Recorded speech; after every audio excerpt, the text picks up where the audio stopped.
ከሰሞኑ መነጋገሪያ የሆነው በተለይ በትላንትናው ዕለት ለ5 ዓመታት ያህል ሳይታይ የቆየውና በበጎ አድራጎት ስራዎቹ የሚታወቀው መልእክተኛው ሲመሰገን ተደብቆ ሲወቀስ ፊት ለፊት መውጣቱ እጅግ አነጋጋሪና አስገራሚ ነው ተብሏል። ስለዚህ ጥቂት የምንላችሁ ይኖራል።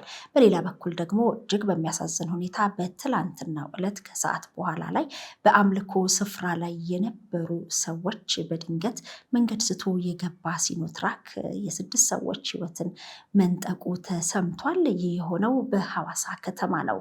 አጠቃላይ መረጃው ምንድን ነው የሚለውን በዚህ ሰዓት እናጋራቸዋለን። ቆይታችሁን ከሸገር ኢንፎ ጋር እንድታደርጉ ለሸገር ኢንፎ አዲስ የሆናችሁ ሰብስክራይብ በማድረግ ቤተሰብ እንድትሆኑ በአክብሮት ነው የምንጠይቀው። ወደ መረጃዎቹ እናልፋለን።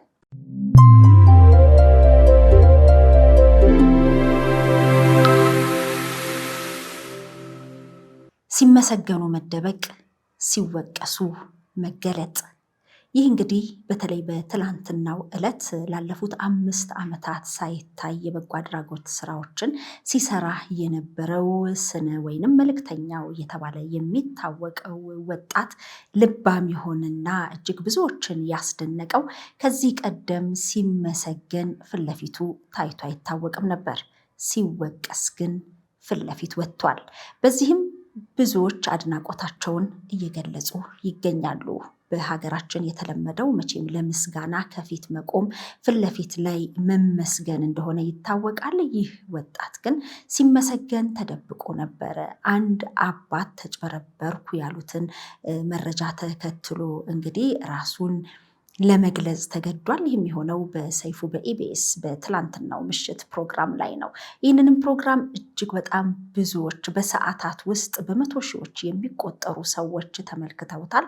አክብሮታቸውን አድናቆታቸውንም እንደዚሁ እየገለጹ አምሽተዋል። ባለፈው ሳምንት እንግዲህ ከፍተኛ መነጋገሪያ የነበረው የሁለቱ በጎ አድራጊ ወጣቶች ጉዳይ እንደነበር ይታወሳል። ባላደራውና መልእክተኛው ከአንዱ ተቀብለው ለሌላው ለተቸገረ የሚያደርሱ ምስጉን የሆኑ ወጣቶች ናቸው።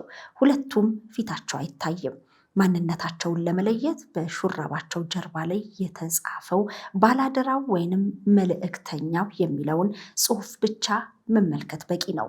እነሱም ምክንያት በማድረግ በጣም ብዙ ሰዎች በተለያየ ዓለም ክፍል ላይ የሚገኙ ለተቸገሩ ሰዎች ደርሰዋል። በትክክል ያሰቡት ያለሙት ይድረስልን ላሉት ሰው ደርሶላቸው ህይወታቸውን የለወጡም ብዙ ናቸው። ይሁንና ግን አንድ አባት በአንድ አጭበርባሪ ተጭበረበርኩ ብለው በወጡ ሰዓት ያነሱት ስም የመልእክተኛውንና የባላደራውን ነው። ምክንያቱም መልእክተኛው ላይ ነበር በመጀመሪያ ቀርበው 20 ሺህ ብር ድጋፍ ያገኙት። ከዛ በኋላ ግን የገዛ ስልካቸውና እንዲሁም ደግሞ የአካውንት ቁጥራቸው ስለነበረ ከዚህም ከዛም ሰው ተረባርቦ ከረዳቸው በኋላ ሌላ በመሃል አጭበርባሪ የሆነ ግለሰብ መጥቶ ወደ 206 ሺህ ብር ያህል ባጃጅ እንግዛለህ በሚል እንደወሰደባቸው ከሰሞኑ በተከታታይ በተለቀቁ ቪዲዮዎች ለመመልከት ችለናል። ይሁንና ግን በዚህ መካከል ወንጀለኛ ወይንም አጭበርባሪው ሰው ራሱን ደብቆ አለስራቸው አለጥፋታቸው ሲወቀሱ የነበሩት ባላደራውና መልእክተኛው ነበሩ። በዚህ መካከል ባላደራው እጅግ ልቡ ተሰብሮ ከጥቅምት 25 2018 ዓ.ም ጀምሮ እጄ ላይ ያሉትን ገንዘቦች አስተላልፌ ጨርሳለሁ እንጂ አዲስ የእርዳታ ገንዘብ አልቀበልም፣ ከዚህም ስራ ራሴን አግልያለሁ ሲል በማህበራዊ ሚዲያው ይፋ አድርጎ ነበር። ይህ ብዙዎችን አሳዘነ። ድርጊታችንም እጅግ ምን ያህል የከፋ እንደሆነ አሳየ። ባልተረጋገጠ ሁኔታ ስንፈርድባቸው፣ ጥፋተኛ ናቸው ብለን ስንወቅሳቸው ምን ያህል ልባቸው እንደተሰበረ የሚያሳይ ነበር። አንዳንድ ሰዎች የተወረወረውን ድንጋይ መልሰው ፎቅ ይሰሩበታል ወይንም ይገነቡበታል ቢባልም ልባቸው ተሰብሮ አንገታቸው የሚደፋ ለዓመታት በደከሙት ድካም በቀናት ወይንም ደግሞ በሰዓታት ውስጥ አንገታቸውን እንዲደፉ ሲደረጉ ምን ያህል ዋጋ እንደሚያስከፍል የባላደራው መልእክት የሚያሳይ ነበር። ይህንንም ተመልክቶ እጅግ በጣም ብዙዎች ይህ ተገቢ አይደለም፣ አንተ ንጹህ ሰው ነህ፣ እናንተ መልካም ወጣቶች ናችሁና ከዚህ ድርጊታችሁ ልትቆጠቡ አይገባም፣ በመልካም ስራችሁ በርቱ ሲል ንጹህነታቸውን አረጋገጠላቸው። ለ5 ዓመታት ያህል ተሸፍኖ ሳይታይ የበጎ አድራጎት ስራዎችን ሲሰራ የነበረው መልእክተኛውም እንግዲህ በትላንትናው ዕለት በሰይፉ በኢቢኤስ ፊት ለፊት ሊወጣ ቻለ። ሲመሰገን ተደብቆ ሲወቀስ ግን በፊት ለፊት ወጣ። ይህንን በተመለከተ እጅግ በጣም ብዙዎች የተለያዩ መልእክቶችን እያጋሩ ይገኛሉ። ትውልድን የሚያንጽ ታናናሾችን የሚያበረታ ለእውነት መቆምና በትክክል መልእክትን ከአንዱ ተቀብሎ ለሌላው በታማኝነት ማድረስ እንዴት ያለ ነው ቢሉ እንደ መልእክተኛው ወይንም ደግሞ የቀድሞ የእግር ኳስ ተጫዋች ስነ ጊዮርጊስ አይነት ነው ብለውም ልክና አይነቱ እንዲህ ነው ብለው አድናቆትና አክብሮታቸውን የገለጹ እጅግ ብዙ ናቸው። እንግዲህ እነኚህ ሁለት በጎ ስራ ላይ የተሰማሩ እና በህዝብ ዘንድ ተቀባይነት የነበራቸው ግለሰቦች አጭበርባሪ እንዲባሉ ምክንያት የሆነው እና በዚህ በማጭበርበር ወንጀል ውስጥ የተሳተፈው ሰው ይፋ መሆኑ ተነግሯል። እንግዲህ በስህተት ስም ተሰጥቷቸው በጎ አድራጎት ስራቸውን እንዲያቋርጡ ያደረገውም ግለሰብ በይፋ መታወቁ ተነግሯል። እንግዲህ መልእክተኛውና ባላደራው ላይ በተሳሳተ መረጃ ስማቸው እንዲጎድፍ እንዲሁም ባላደራው የበጎነት ስራውን እስከ ማቆም እንዲደርስና ልቡ እንዲሰበር ያደረገው ግለሰብ ዮሐንስ እንደሚባል ተሰምቷል። እንግዲህ የትውልድ ቦታው ፍቼ ከተማ ነው። እድሜውም ወደ 39 አካባቢ ይገመታል ተብሏል። ይህ ግለሰብ ለአባባ ስልክ ሰጥቶ እንግዲህ አባባን ወይንም ተበድያለው ገንዘቤን ተጭበርብሬያለው ያሉት ግለሰብን ወደ 206,000 ብር ከአካውንታቸው ወደ ራሱ አካውንት እንዲገባ ያደረገ አጭበርባሪ መሆኑ ተሰምቷል። እንግዲህ ይህ ግለሰብ እስከ አሁን ድረስ ማንም ክስ አልመሰረተበትም። አባባ ግን ክስ ሊመሰረቱ የሚችሉ ከሆነ ፍትህ እንደሚሰፍን ይታመናል።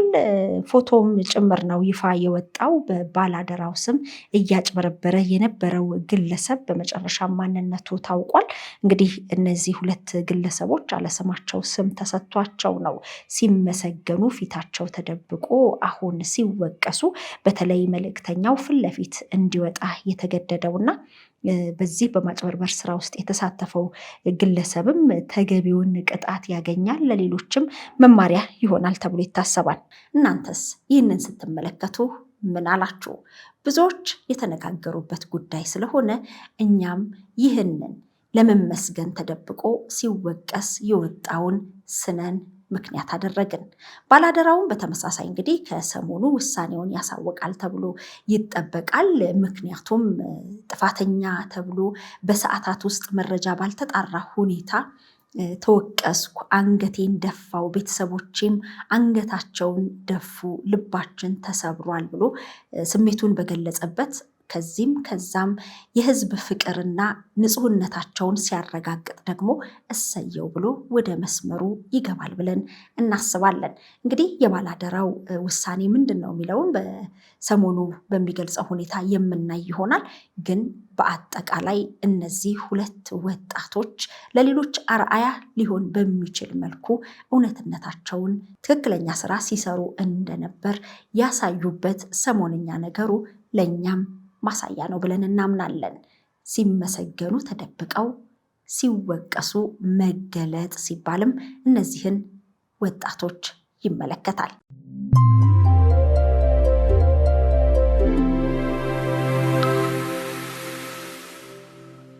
እንግዲህ ትላንትና ከፍተኛ መነጋገሪያ የነበረው የመልእክተኛው መታየት እንደሆነ ይታወቃል። በሌላ በኩል ደግሞ ትላንትና እጅግ በሚያሳዝን ሁኔታ በሐዋሳ ከተማ የተፈጠረው አደጋ የብዙዎችን ልብ የሰበረ ነው። መንገድ የሳተው ሲኖትራክ በአምልኮ ላይ የነበሩ ሰዎች ላይ ጉዳት ማድረሱ ተሰምቷል። 6 ሰዎች ህይወታቸው አልፏል። እጅግ በሚያሳዝን ሁኔታ ዕለት ዕለት የትራፊክ አደጋ የብዙ ሰዎች ህይወት እየነጠቀ ባልተጠበቀና ባልታሰበበት ሁኔታ የሰው ልጅ የመኪና አደጋ ይደርስበታል ተብሎ በማይገመትበት መልኩ በአንድ ቦታ ተሰብስበው በመኖሪያ ቤታቸው ውስጥ ሆነውና በተለያየ መልኩ ድንገተኛ የትራፊክ አደጋዎች እየተከሰቱ የብዙሃንን ህይወት እየነጠቁ የአካል ጉዳት እያስከተሉ እንደሆነ እየተመለከትን ነው። በትላንትናው ዕለትም በሐዋሳ ከተማ የተፈጠረው ብዙዎችን ያሳዘንና እጅግ ልብ የሚነካ ነበር። በሲዳማ ክልል ሐዋሳ ከተማ አስተዳደር ቱላ ክፍለ ከተማ ዶሬ ባፋኖ ተብሎ በሚጠራው አካባቢ በፍጥነት ሲጓዝ የነበረ ሲኖትራክ መንገድ ስቶ በአምልኮ ስርዓት ላይ በነበሩ ሰዎች ላይ በመውደቅ ባስከተለው አደጋ ነው እንግዲህ የ6 ሰዎች ሕይወት ማለፉ የተነገረው። የሐዋሳ ከተማ አስተዳደር ፖሊስ መምሪያ አዛዥ ረዳት ኮሚሽነር ግርማ ማቴዎስ እንደተናገሩት የሰሌዳ ቁጥሩ ኮድ 389991 ኢቲ የሆነ ሲኖትራክ ከሐዋሳ ከተማ ወደ ዶሬ ባፋኖ በመጓዝ ላይ እያለ ነበር ከቀኑ 10 ሰዓት ገደማ ቱላ ክፍለ ከተማ ፊንጫ ቀበሌ በተለምዶ ቤተ መንግስት ተብሎ በሚጠራው አካባቢ ሲደርስ መንገድ ስቶ በመውጣቱ በአምልኮ ላይ በነበሩ ሰዎች ላይ ወድቆ አደጋ ማድረሱን የተናገሩት። በአደጋውም 6 ሰዎች ሕይወታቸው ወዲያውኑ ሲያልፍ በ3 ሰዎች ላይ ደግሞ ከባድ፣ በ5 ሰዎች ላይ ደግሞ ቀላልና መጠነኛ ጉዳት መድረሱ ተሰምቷል። ጉዳት የደረሰባቸው 8 ሰዎች ወደ ሐዋሳ ዩኒቨርሲቲ ኮምፕሬሲቭ ስፔሻላይዝድ ሆስፒታል ተወስደው ሕክምና እየተደረገላቸው መሆኑንም ረዳት ኮሚሽነር ግርማ ማቴዎስ ተናግረዋል። ሕይወታቸውን ላጡ ወገኖች ነፍስ ይማር እንላለን።